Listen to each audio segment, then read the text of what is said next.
Kita akan lanjutkan pembahasan kita di dalam kitab Adab Sulukil Murid Al-Imam Al-Habib Abdullah bin Alwi Al-Haddad. Faslun. Wa idza anasta min nafsika ayyuhal murid takasulan 'anil ta'ati wa tathakulan 'anil khairat fagudha ilaiha bi zimamir raja. Wa huwa an tadhkura lahu ma wa'adallahu bihi min bihi al-'alamin bi ta'atihi min al-fawz al-'azim wan-na'im al-muqim wa rahmati wa ridwan wal khulud fi fasih al-jinan wal 'izz wa rifa wa syaraf al-makan 'indahu subhanahu wa 'inda rabbih wa 'inda ibadihi.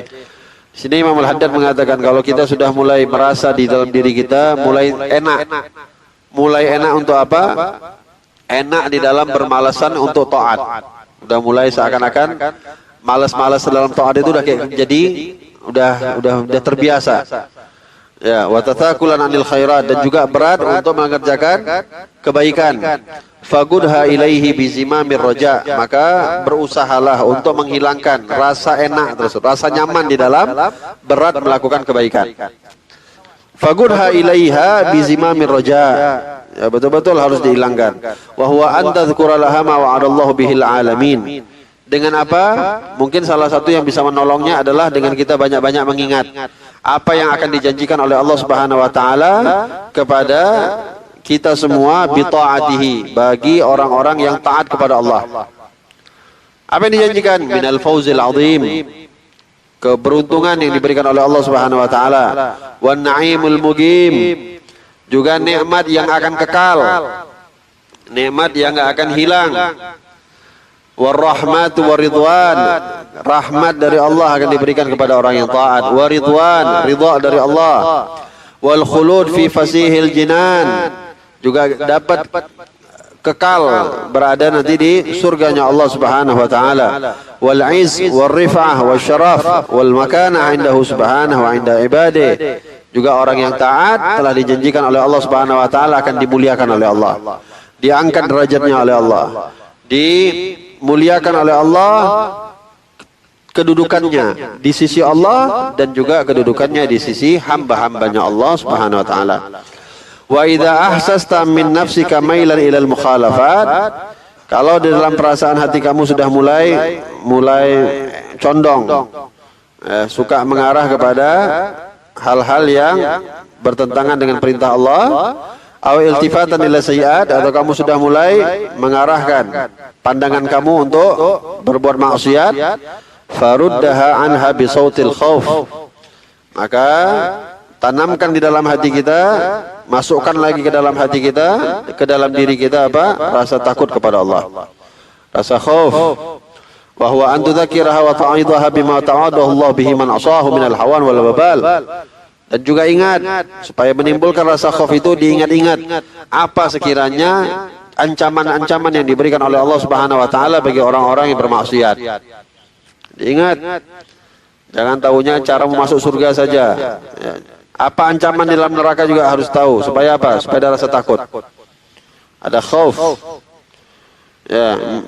Bihi man asahu minal waba, minal wahawan wal wabal wal khizi wan nakal wa tarad wal ihraman wa saghar wal khusran. Ancaman dari Allah Subhanahu wa taala, dimasukkan ke dalam api neraka, menjadi orang yang merugi, ditolak daripada rahmatnya Allah Subhanahu wa taala, dikucilkan di sisi Allah Subhanahu wa taala, diberikan kerugian oleh Allah Subhanahu wa taala bagi orang yang bermaksiat. Wa iyyaka wal wuqu' fi ma waqa'a fihi ba'du syayatin min al-istihanati bi sya'nil jannati wan nar wa 'azzim ma 'azzama Allah wa rasuluh. Hati-hati, jangan sampai kamu di sini, kata Imam Al-Haddad, jatuh sebagaimana orang-orang yang bodoh yang menggampangkan akan urusan surga dan neraka. Kayak kemarin tuh ada kejadian, ya nggak apa-apa masuk neraka, yang penting jumpa artis. Ini hati-hati, jangan sampai ada menggampangkan. Halah, udahlah, surga neraka tuh nanti aja, kan nggak tahu juga sekarang. Kita nikmatin dunia, kita nggak tahu kapan kita hidup, kapan kita mati. Ya, jangan menganggap surga dan neraka itu jauh, enggak, itu dekat. Surga dan neraka itu dekat. Ya, yang memisahkan hanya kematian. Selebihnya sudah, itu ditentukan. Oleh hadza intabih wa'mal lillah, dan beramallah karena Allah, li'annahu rabbuk, karena Allah adalah Tuhanmu, wa anta 'abduh, dan kamu adalah hambanya, was'alhu ayyudkhilaka jannatah, dan mohonlah kepada Allah Subhanahu wa taala agar Allah memasukkan kamu ke dalam surga. Namun memohon dengan usaha, jangan hanya mohon-mohon saja. Ya. Ente kerja di perusahaan nggak ngapa-ngapain, cuman minta-minta doang sama bosnya ente, sama pejabat, sama atasan, sama manajer, nggak kerja, nganggur aja. Akhir bulan cuma minta gajinya saja. Ini kan mau apa namanya? Ini orang jahil ini. Kerja enggak, usaha enggak, tiba-tiba di akhir bulan cuma minta gajinya saja. Mau dipecat ini sama bosnya. Walihada juga sama surga. Surga memintanya penting, meminta surga penting, tapi berusaha untuk bisa masuk ke dalamnya jauh lebih penting. Memohon dijauhkan oleh Allah daripada api neraka penting, dan berusaha untuk melakukan hal-hal yang menjauhkan diri kita daripada api neraka jauh lebih penting. Wa ayyudzaka minan nari fadli wa rahmi. Wa in qala laka syaitan, kalau ada syaitan berbisik di dalam hatimu, la'anallah, syaitan la'anullah berbisik, memulai main di dalam hatimu, innallaha subhanahu wa ta'ala ghaniyun anka. Syaitan mulai menggoda kita, dia bilang apa? Udah, Allah itu enggak butuh sama ente. Ente mau ibadah, ente mau maksiat, Allah enggak butuh. Allah itu udah ghani. Allah itu udah maha mughni, maha kaya, enggak perlu lagi sama ente. Wa ana malik, juga enggak perlu sama amalnya ente. Ini kadang-kadang bisikan setan. Wala tanfa'u ta'atuk wala tadur ma'siyatik. Sama aja, kamu juga berbuat amal enggak akan bermanfaat juga sama Allah. Dan enggak akan memudaratkan Allah juga maksiat kamu. Betul memang. Memang betul. Artinya Allah enggak butuh kita. Enggak memberikan manfaat apa yang kita buat, enggak memudaratkan Allah apa yang kita lakukan. Tapi kata Imam Al-Haddad, fagullahu sadaqta. Betul, bilang sama setan itu kalau udah mulai bisik dalam hati kita, iya memang betul. Memang Allah enggak butuh. Walakin ana faqirun ila fadlillah. Tapi bilang sama setan, aku ini adalah orang yang fakir di hadapan Allah. Wa ilal amali saleh, dan aku juga membutuhkan untuk amal soleh supaya apa? Wa ta'atan fa'uni wal ma'siyata turuni, karena taat itu yang bukan memberikan manfaat untuk Allah tapi memberikan manfaat untuk aku.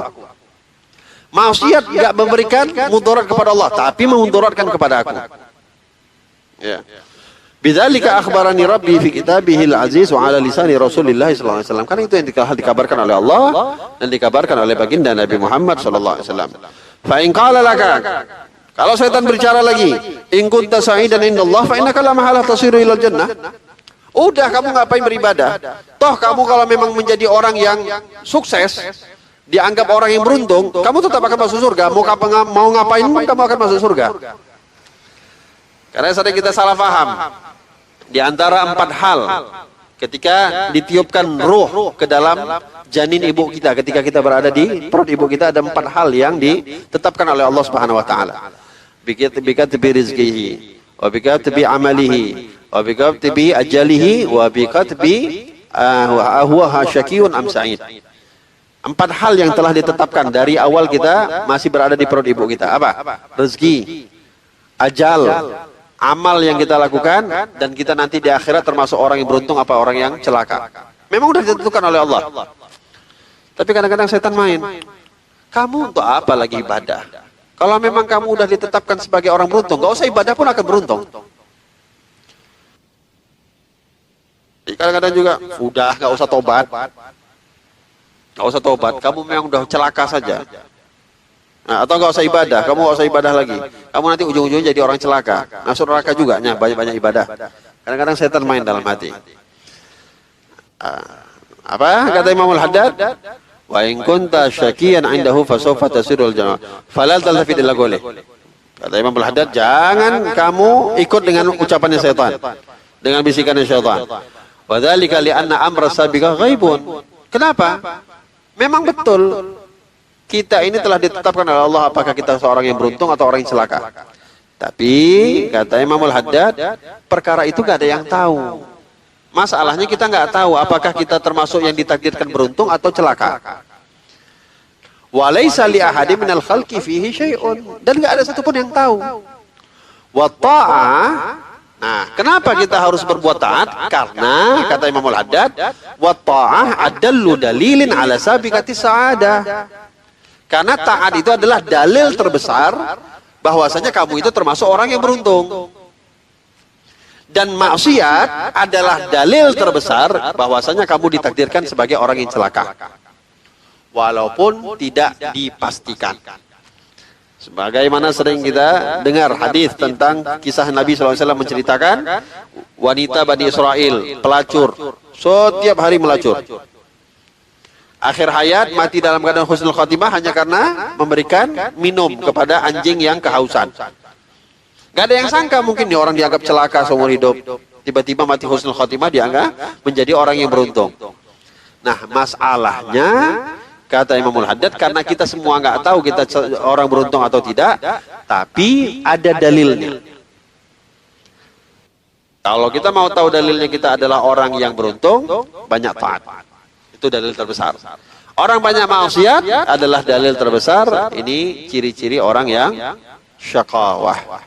Orang-orang yang celaka di yaumil qiyamah. Wa ma bainal 'asi wa bainan nar illa wa ma bainal muti wa bainal jannah illa yamutu ala ta'atih. Dan antara orang yang taat sama surga, perbedaannya apa? Penghalangnya apa? Udah, matinya dalam keadaan taat saja.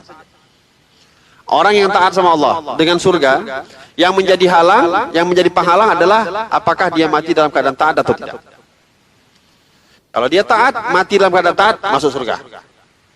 Begitu juga yang menjadi penghalang antara orang yang maksiat dengan neraka adalah ketika dia mati dalam keadaan maksiat. Dia maksiat, mati dalam keadaan maksiat, neraka. Olehada itu dikatakan dalil. Apakah kita ingin mengetahui kita ini adalah orang yang beruntung ataupun orang yang merugi di sisi Allah Subhanahu wa ta'ala. Mudah-mudahan insyaallah dijadikan oleh Allah dan ditakdirkan oleh Allah Subhanahu wa ta'ala kita semua minas su'ada. Kita semua diajarikan oleh Allah menjadi orang-orang yang beruntung di sisi Allah dan nanti beruntung di akhirat di yaumil qiyamah. Amin ya rabbal alamin.